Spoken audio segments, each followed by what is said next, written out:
ਵਿਰਾਸਤ ਟੀਵੀ ਤੇ ਤੁਹਾਡਾ ਸਭ ਦਾ ਸਵਾਗਤ। ਮੈਂ ਰਮਨ ਸਿੱਧੂ ਲੈ ਕੇ ਹਾਜ਼ਰ ਹਾਂ ਅੱਜ ਦਾ ਦਿਨ ਇਤਿਹਾਸ ਵਿੱਚ। ਸੋ ਦੋਸਤੋ, ਅੱਜ ਹੈ 28 ਅਕਤੂਬਰ। ਅੱਜ ਤੁਹਾਡੇ ਸਾਹਮਣੇ ਪੇਸ਼ ਕਰਨ ਜਾ ਰਹੇ ਹਾਂ 28 ਅਕਤੂਬਰ ਨਾਲ ਜੁੜੀਆਂ ਘਟਨਾਵਾਂ ਬਾਰੇ, ਜਿਨ੍ਹਾਂ ਦਾ ਸੰਬੰਧ ਪੰਜਾਬ ਸਿੱਖ ਤਵਾਰੀਖ ਤੇ ਦੇਸ਼ ਦੁਨੀਆ ਨਾਲ ਜੁੜਿਆ ਹੋਇਆ ਹੈ। ਸੋ ਸਭ ਤੋਂ ਪਹਿਲਾਂ ਜ਼ਿਕਰ ਹੈ ਸਾਲ 1708 ਨੂੰ ਬਾਦਸ਼ਾਹ ਬਹਾਦਰ ਸ਼ਾਹ ਜ਼ਫਰ ਨੇ ਗੁਰੂ ਗੋਬਿੰਦ ਸਿੰਘ ਸਾਹਿਬ ਉੱਤੇ ਹਮਲਾ ਕਰਨ ਵਾਲੇ ਜਮਸ਼ੇਦ ਖਾਨ ਦੇ ਪੁੱਤਰ ਨੂੰ ਖਿਲਤ ਦਿੱਤੀ। ਜੇ ਗੱਲ ਕਰੀਏ ਗੁਰੂ ਗੋਬਿੰਦ ਸਿੰਘ ਜੀ ਦੀ, ਤਾਂ ਗੁਰੂ ਗੋਬਿੰਦ ਸਿੰਘ ਸਿੱਖਾਂ ਦੇ 10ਵੇਂ ਗੁਰੂ ਹੋਏ ਨੇ। ਉਹ ਇੱਕ ਅਧਿਆਤਮਕ ਗੁਰੂ, ਯੋਧਾ, ਕਵੀ ਤੇ ਦਾਰਸ਼ਨਿਕ ਸਨ। ਜਦੋਂ ਉਹਨਾਂ ਦੇ ਪਿਤਾ ਗੁਰੂ ਤੇਗ ਬਹਾਦਰ ਨੂੰ ਔਰੰਗਜ਼ੇਬ ਦੁਆਰਾ ਸ਼ਹੀਦ ਕੀਤਾ ਗਿਆ ਸੀ, ਤਾਂ ਗੁਰੂ ਗੋਬਿੰਦ ਸਿੰਘ ਨੂੰ ਰਸਮੀ ਤੌਰ ਤੇ 9 ਸਾਲ ਦੀ ਉਮਰ ਵਿੱਚ ਉਹਨਾਂ ਦੇ ਵਾਰਸ ਵਜੋਂ ਸਿੱਖਾਂ ਦੇ ਅਗਲੇ ਗੁਰੂ ਵਜੋਂ ਸਥਾਪਿਤ ਕੀਤਾ ਗਿਆ ਸੀ। ਉਹ ਸਿੱਖ ਕੌਮ ਦੇ ਅੰਤਿਮ ਮਨੁੱਖੀ ਸਿੱਖ ਗੁਰੂ ਹੋਏ ਨੇ। ਗੁਰੂ ਗੋਬਿੰਦ ਸਿੰਘ ਜੀ ਦੇ ਜੀਵਨ ਕਾਲ ਦੌਰਾਨ ਉਹਨਾਂ ਦੇ 4 ਜੀਵਤ ਪੁੱਤਰ ਸ਼ਹੀਦ ਹੋ ਗਏ। 2 ਲੜਾਈ ਵਿੱਚ 2 ਨੂੰ ਮੁਗਲ ਗਵਰਨਰ ਵਜ਼ੀਰ ਖਾਨ ਦੁਆਰਾ ਸ਼ਹੀਦ ਕਰਵਾ ਦਿੱਤਾ ਗਿਆ। ਸਿੱਖ ਧਰਮ ਵਿੱਚ ਉਹਨਾਂ ਦੇ ਮਹੱਤਵਪੂਰਨ ਯੋਗਦਾਨਾਂ ਵਿੱਚ 1699 ਵਿੱਚ ਖਾਲਸਾ ਨਾਮਕ ਸਿੱਖ ਯੋਧੇ ਭਾਈਚਾਰੇ ਦੀ ਸਥਾਪਨਾ ਤੇ 5 ਕਕਾਰ ਵਿਸ਼ਵਾਸ ਲੇਖਾਂ ਨੂੰ ਪੇਸ਼ ਕਰਨਾ ਹੈ, ਜੋ ਖਾਲਸ ਸਿੱਖ ਹਰ ਸਮੇਂ ਪਹਿਨਦੇ ਨੇ। ਗੁਰੂ ਗੋਬਿੰਦ ਸਿੰਘ ਜੀ ਨੂੰ 10ਵਾਂ ਗ੍ਰੰਥ ਲਿਖਣ ਦਾ ਸਿਹਰਾ ਦਿੱਤਾ ਜਾਂਦਾ ਹੈ, ਜਿਸ ਦੀ ਬਾਣੀ ਸਿੱਖ ਅਰਦਾਸਾਂ ਦੇ ਖਾਲਸਾ ਰੀਤੀ ਰਿਵਾਜਾਂ ਦਾ ਪਵਿੱਤਰ ਅੰਗ ਹੈ। ਇਹ ਵੀ ਮੰਨਿਆ ਜਾਂਦਾ ਹੈ ਕਿ ਉਹਨਾਂ ਨੇ ਸ੍ਰੀ ਗੁਰੂ ਗ੍ਰੰਥ ਸਾਹਿਬ ਨੂੰ ਸਿੱਖ ਧਰਮ ਦੇ ਪ੍ਰਾਇਮਰੀ ਗ੍ਰੰਥ ਤੇ ਸਦੀਵੀ ਗੁਰੂ ਵਜੋਂ ਅੰਤਮ ਰੂਪ ਦਿੱਤਾ ਤੇ ਰਹਿੰਦੀ ਦੁਨੀਆ ਤੱਕ ਸਿੱਖਾਂ ਦਾ ਅੰਤਮ ਤੇ ਸਦੀਵੀ ਗੁਰੂ ਨਿਸ਼ਚਿਤ ਕੀਤਾ। ਹੁਣ ਗੱਲ ਕਰਦੇ ਹਾਂ ਉਹਨਾਂ ਦੀ ਵਿੱਦਿਆ ਤੇ ਸਿੱਖਿਆ ਬਾਰੇ।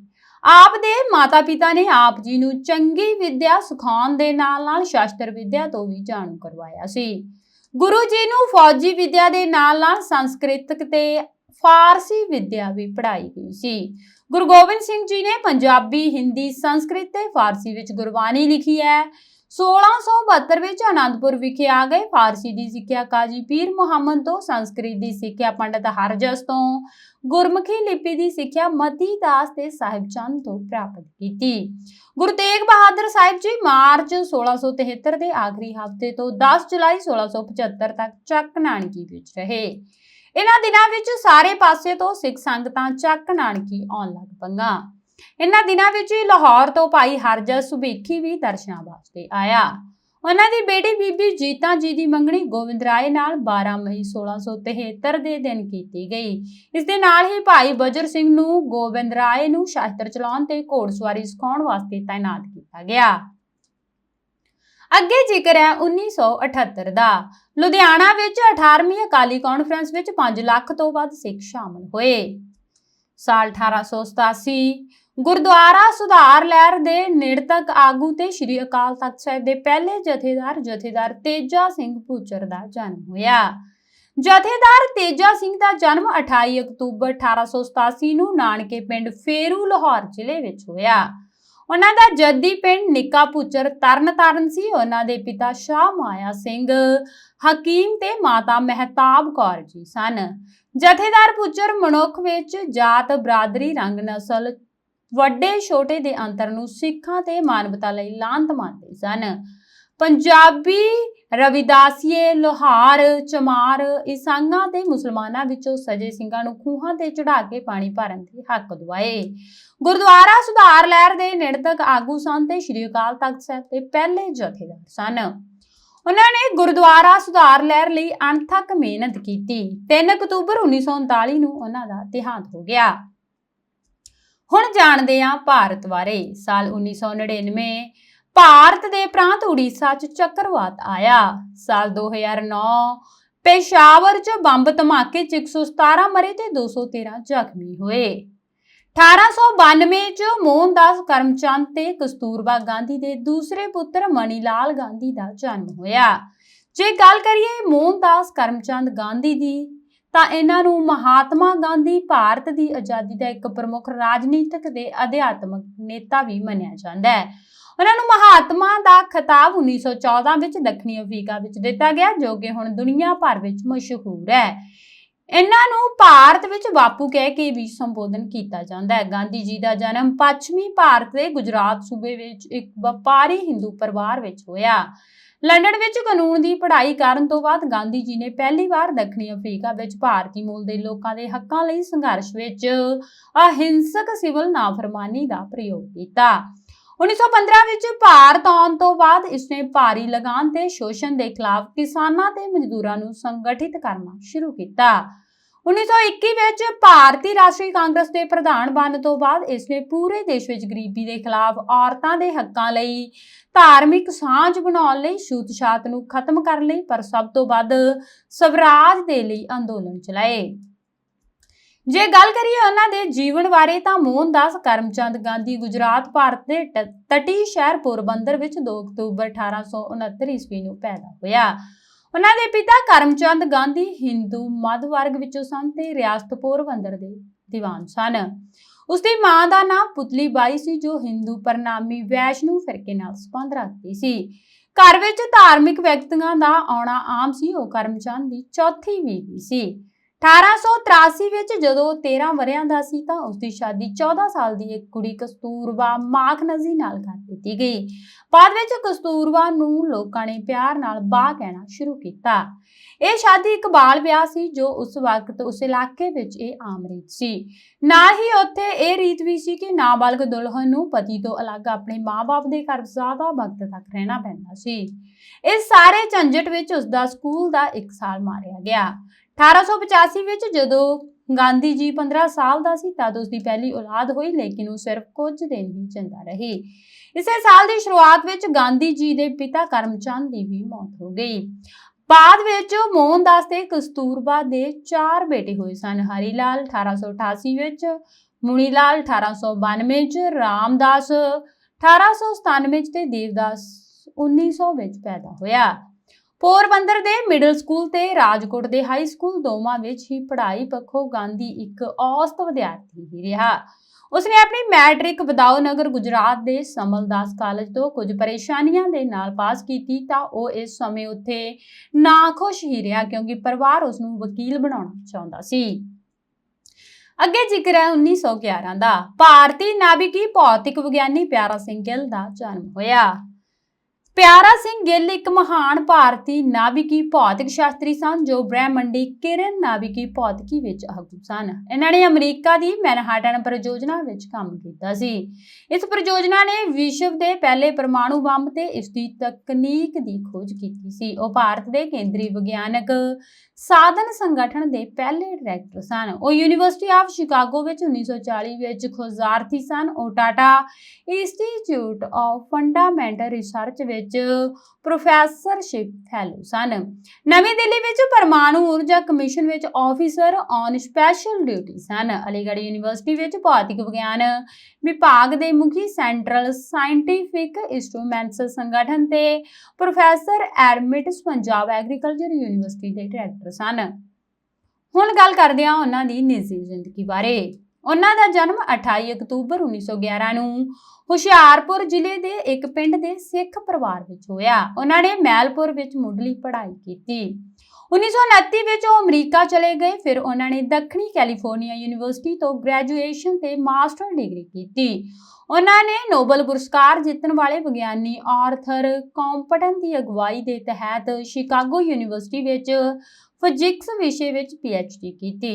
ਮਾਰਚ 1940 ਵਿੱਚ ਉਹਨਾਂ ਨੇ ਆਪਣੀ PhD ਦੀ ਡਿਗਰੀ ਪ੍ਰਾਪਤ ਕੀਤੀ। ਉਹ ਹੋਮੀ ਭਾਭਾ ਦੇ ਇੱਕ ਚੰਗੇ ਮਿੱਤਰ ਸਨ।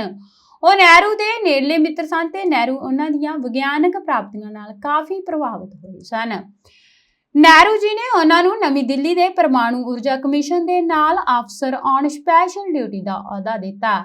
ਨਹਿਰੂ ਜੀ ਨੇ ਉਹਨਾਂ ਨੂੰ ਭਾਰਤ ਦੇ ਕੇਂਦਰੀ ਵਿਗਿਆਨਕ ਇੰਸਟਰੂਮੈਂਟਸ ਸੰਗਠਨ ਦਾ ਪਹਿਲਾ ਡਾਇਰੈਕਟਰ ਬਣਨ ਦੀ ਪੇਸ਼ਕਸ਼ ਵੀ ਕੀਤੀ ਸੀ। ਪਿਆਰਾ ਸਿੰਘ ਗਿੱਲ 1950 ਤੋਂ 1960 ਵਿੱਚ ਭਾਰਤ ਦੀ ਪਰਮਾਣੂ ਹਥਿਆਰਾਂ ਦੀ ਰਣਨੀਤੀ ਸੰਬੰਧੀ ਨਹਿਰੂ ਦੇ ਮੁੱਖ ਸਲਾਹਕਾਰ ਤੇ ਯੋਜਨਾਕਾਰ ਸਨ। ਰਾਬਰਟ ਓਪਨਹੈਮਰ ਉਹਨਾਂ ਦਾ ਨਜ਼ਦੀਕੀ ਦੋਸਤ ਸੀ ਜਿਸ ਨੇ ਮੈਨਹਾਟਨ ਪ੍ਰੋਜੈਕਟ ਤੇ ਕੰਮ ਕੀਤਾ ਸੀ। ਓਪਨਹੈਮਰ ਨੇ ਹੀ ਗਿੱਲ ਨੂੰ ਕੈਲੀਫੋਰਨੀਆ ਇੰਸਟੀਚਿਊਟ ਆਫ ਟੈਕਨੋਲੋਜੀ ਵਿਖੇ ਪ੍ਰੋਫੈਸਰ ਰਾਬਰਟ ਮਿਲਕੈਨ ਦੇ 80ਵੇਂ ਜਨਮ ਦਿਹਾੜੇ ਨੂੰ ਮਨਾਉਣ ਲਈ ਕੀਤੀ ਗਈ ਕਾਨਫਰੰਸ ਵਿੱਚ ਇੱਕ ਪੇਪਰ ਪੜ੍ਹਨ ਲਈ ਕਿਹਾ ਸੀ। ਸਾਲ 1956 ਭਾਰਤ ਜੰਮੀ ਵਰਤਮਾਨ ਵਿੱਚ ਪੈਪਸੀਕੋ ਕੰਪਨੀ ਦੀ ਮੁੱਖ ਅਧਿਕਾਰੀ ਇੰਦਰਾ ਨੂਈ ਦਾ ਜਨਮ ਹੋਇਆ। ਸਾਲ 1963 ਭਾਰਤੀ ਰਿਜ਼ਰਵ ਬੈਂਕ ਦੇ 24ਵੇਂ ਗਵਰਨਰ ਉਰਜਿਤ ਪਟੇਲ ਦਾ ਜਨਮ ਹੋਇਆ। ਸਾਲ 1627 ਚ ਮੁਗਲ ਬਾਦਸ਼ਾਹ ਜਹਾਂਗੀਰ ਦੀ ਮੌਤ ਹੋਈ। ਜ਼ਿਕਰ ਹੈ 2011 ਦਾ ਹਿੰਦੀ ਦੇ ਸਾਹਿਤਕਾਰ ਸ਼੍ਰੀ ਲਾਲ ਸ਼ੁਕਲ ਦਾ ਦੇਹਾਂਤ ਹੋਇਆ। ਸਾਲ 2013 ਹਿੰਦੀ ਗਲਪ ਲੇਖਕ ਰਾਜਿੰਦਰ ਜਾਦਵ ਦਾ ਦੇਹਾਂਤ ਹੋਇਆ। ਇੱਕ ਝਾਤ ਕੈਨੇਡਾ ਤੇ ਸਾਲ 2005 ਅਭਿਨੇਤਾ ਵਿਲੀਅਮ ਹਾਰਟ ਨੇ ਸ਼ੇਕਸਪੀਅਰ ਦੇ ਦ ਟੈਂਪੈਸਟ ਵਿੱਚ ਪ੍ਰੋਸਪੈਰੋ ਦੇ ਰੂਪ ਵਿੱਚ ਆਪਣਾ ਆਖਰੀ ਸਟੈਂਡਫੋਰਡ ਫੈਸਟੀਵਲ ਪ੍ਰਦਰਸ਼ਨ ਕੀਤਾ। ਹਾਰਟ 1953 ਵਿੱਚ ਸਟੈਂਡਫੋਰਡ ਫੈਸਟੀਵਲ ਵਿੱਚ ਸ਼ਾਮਲ ਹੋਇਆ ਸੀ। ਇਸ ਦੇ ਸ਼ੁਰੂਆਤੀ ਸਾਲ ਤੇ ਕੌਮ ਕੰਪਨੀ ਨਾਲ ਇੱਕ ਲੰਮਾ ਰਿਸ਼ਤਾ ਸੀ। ਇੱਥੋਂ ਤੱਕ ਕਿ ਤਿਉਹਾਰ ਦੇ ਨਿਰਦੇਸ਼ਕ ਵਜੋਂ ਵੀ ਸੇਵਾ ਕੀਤੀ। ਉਸਨੇ ਲਗਭਗ ਹਰ ਮਹਾਨ ਸ਼ੇਕਸਪੀਅਰਨ ਭੂਮਿਕਾ ਨਿਭਾਈ। ਦੁਨੀਆ ਭਰ ਦੇ ਤਿਉਹਾਰ ਦੇ ਨਾਲ ਦੌਰਾ ਕੀਤਾ ਤੇ ਕਈ ਫਿਲਮਾਂ ਤੇ ਟੀਵੀ ਲੜੀਵਾਰਾਂ ਵਿੱਚ ਦਿਖਾਈ ਦਿੱਤਾ। ਹਾਰਟ ਦਾ 2007 ਵਿੱਚ ਦੇਹਾਂਤ ਹੋ ਗਿਆ ਤੇ ਉਹ ਅਜੇ ਵੀ ਕੈਨੇਡਾ ਦੇ ਪ੍ਰਮੁੱਖ ਕਲਾਸੀਕਲ ਅਦਾਕਾਰਾਂ ਵਿੱਚੋਂ ਇੱਕ ਵਜੋਂ ਯਾਦ ਕੀਤਾ ਜਾਂਦਾ ਹੈ। ਸਾਲ 1599 ਵਿੱਚ ਨਿਊ ਫਰਾਂਸ ਵਿੱਚ ਉਰਸੁਲਿਨ ਆਰਡਰ ਦੀ ਸੰਸਥਾਪਕ ਮੈਰੀ ਡੇ ਦਾ ਜਨਮ ਹੋਇਆ ਸੀ। ਇੱਕ ਪੰਛੀ ਝਾਤ ਵਿਸ਼ਵ ਤੇ ਸਾਲ 306 ਈਸਵੀ ਚ ਮੈਕਸਿਸਟੀਅਸ ਨੂੰ ਰੋਮੀ ਸਮਰਾਟ ਘੋਸ਼ਿਤ ਕੀਤਾ ਗਿਆ। ਸਾਲ 1061 ਚ ਮਹਾਰਾਣੀ ਅਗੇਨ ਆਪਣੇ ਬੇਟੇ ਦੀ ਰੀਜੈਂਟ ਦੇ ਤੌਰ ਤੇ ਕੰਮ ਕਰਦੇ ਹੋਏ ਬਿਸ਼ਪ ਕੈਡਲਸ ਐਂਟੇਪੋਸ ਔਨਟਾਰੀਅਸ ਦੇ ਚੋਣ ਬਾਰੇ ਦੱਸਦੀ ਹੈ। ਸਾਲ 1449 ਈਸਵੀ ਚ ਕ੍ਰਿਸਟੀਅਨ ਵਨ ਦੀ ਡੈਨਮਾਰਕ ਦੇ ਰਾਜੇ ਦੇ ਤੌਰ ਤੇ ਤਾਜਪੋਸ਼ੀ ਹੋਈ। ਸਾਲ 1492 ਕ੍ਰਿਸਟੋਫਰ ਕੋਲੰਬਸ ਨੇ ਕਿਊਬਾ ਦੀ ਧਰਤੀ ਉੱਤੇ ਕਦਮ ਰੱਖਿਆ। ਅੱਗੇ ਜ਼ਿਕਰ ਹੈ 1538 ਦਾ। ਅਜੋਕੇ ਸੰਸਾਰ ਦੀ ਪਹਿਲੀ ਯੂਨੀਵਰਸਿਟੀ ਸੈਂਟੋ ਟਾਮਸ ਡੇ ਅਕਯੂਐਨੋ ਸਥਾਪਿਤ ਕੀਤੀ ਗਈ। ਸਾਲ 1835 ਈਸਵੀ ਨਿਊਜ਼ੀਲੈਂਡ ਦੇ ਸੰਯੁਕਤ ਕਬੀਲਾ ਸੰਘ ਦੀ ਸਥਾਪਨਾ ਆਜ਼ਾਦੀ ਦੇ ਘੋਸ਼ਣਾ ਪੱਤਰ ਤੇ ਸਾਈਨ ਕਰਨ ਨਾਲ ਹੋਈ। ਅੱਗੇ ਜ਼ਿਕਰ ਹੈ 1886 ਦਾ।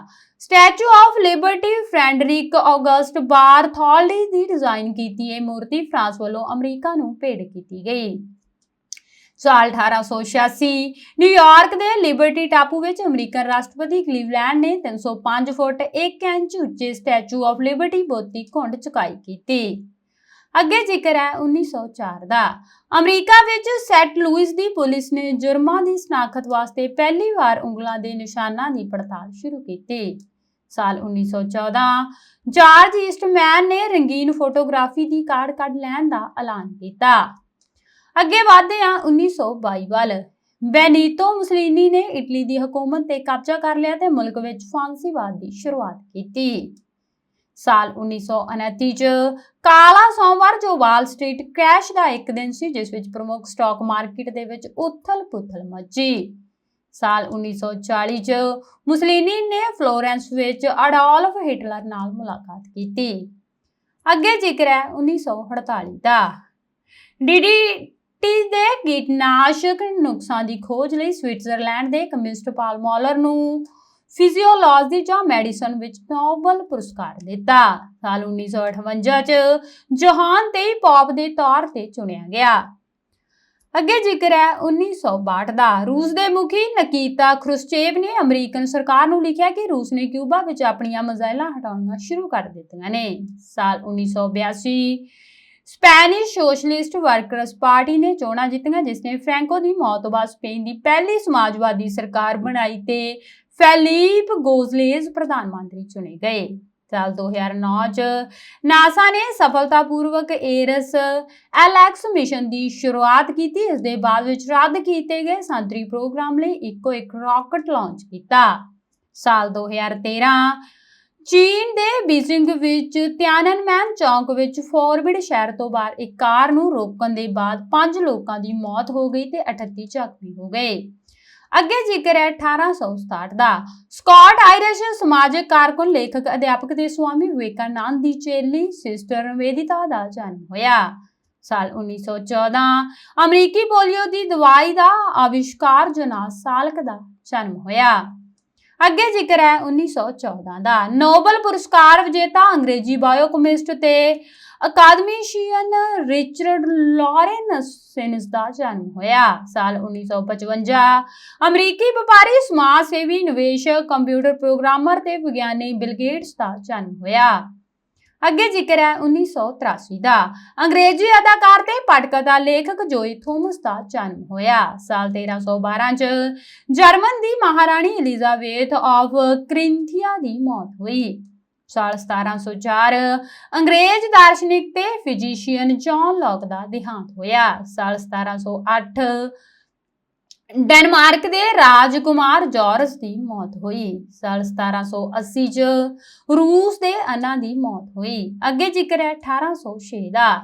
ਅੰਗਰੇਜ਼ੀ ਕਵੀ ਤੇ ਲੇਖਕ ਸ਼ਾਰਲਟ ਟਰਨਰ ਸਮਿਥ ਦੀ ਮੌਤ ਹੋਈ। ਸਾਲ 1900 ਜਰਮਨ ਬਰਤਾਨੀਆ ਦੇ ਭਾਸ਼ਾ ਵਿਗਿਆਨੀ ਮੈਕਸ ਮੂਲਰ ਦਾ ਦੇਹਾਂਤ ਹੋਇਆ। ਸਾਲ 1939 ਚ ਅਮਰੀਕੀ ਅਦਾਕਾਰ ਅਲਾਇਸ ਬ੍ਰੈਡੀ ਦੀ ਮੌਤ ਹੋਈ। ਸਾਲ 1993 ਸੋਵੀਅਤ ਸਾਹਿਤਕ ਵਿਦਵਾਨ ਚਿੰਨ੍ਹ ਵਿਗਿਆਨੀ ਤੇ ਸੱਭਿਆਚਾਰਕ ਲੂਰੀ ਲੋਤਮਾਨ ਦਾ ਦੇਹਾਂਤ ਹੋਇਆ। ਅੱਗੇ ਜ਼ਿਕਰ ਹੈ 1998 ਦਾ। ਅੰਗਰੇਜ਼ੀ ਕਵੀ ਤੇ ਬਾਲ ਲੇਖਕ ਟੈਡ ਹਿਊਜ਼ ਦਾ ਦੇਹਾਂਤ ਹੋਇਆ। ਸਾਲ 2005 ਅਮਰੀਕੀ ਕਮਿਊਨਿਸਟ ਅਕਾਦਮਿਕੀ ਤੇ ਨੋਬਲ ਪੁਰਸਕਾਰ ਵਿਜੇਤਾ ਰਿਚਰਡ ਸਮੈਲੀ ਦੀ ਮੌਤ ਹੋਈ। ਸਾਲ 2014 ਚ ਅਮਰੀਕੀ ਕਵੀ ਤੇ ਅਕਾਦਮਿਕੀ ਗਾਲਵੇ ਕਿਨਲ ਦੀ ਮੌਤ ਹੋਈ। ਸੋ ਇਹ ਸਨ ਅੱਜ 28 ਅਕਤੂਬਰ ਨਾਲ ਸੰਬੰਧਿਤ ਪੰਜਾਬ ਸਿੱਖ ਤਵਾਰੀਖ ਤੇ ਦੇਸ਼ ਦੁਨੀਆ ਨਾਲ ਜੁੜੀਆਂ ਘਟਨਾਵਾਂ ਜਿਨ੍ਹਾਂ ਦੀ ਸਾਂਝ ਤੁਹਾਡੇ ਨਾਲ ਪਾਈ ਗਈ ਹੈ। ਮਿਲਦੇ ਹਾਂ 29 ਅਕਤੂਬਰ ਦੇ ਇਤਿਹਾਸ ਨਾਲ। ਮੈਨੂੰ ਰਮਨ ਸਿੱਧੂ ਨੂੰ ਦਿਓ ਇਜਾਜ਼ਤ। ਸਤਿ ਸ਼੍ਰੀ ਅਕਾਲ।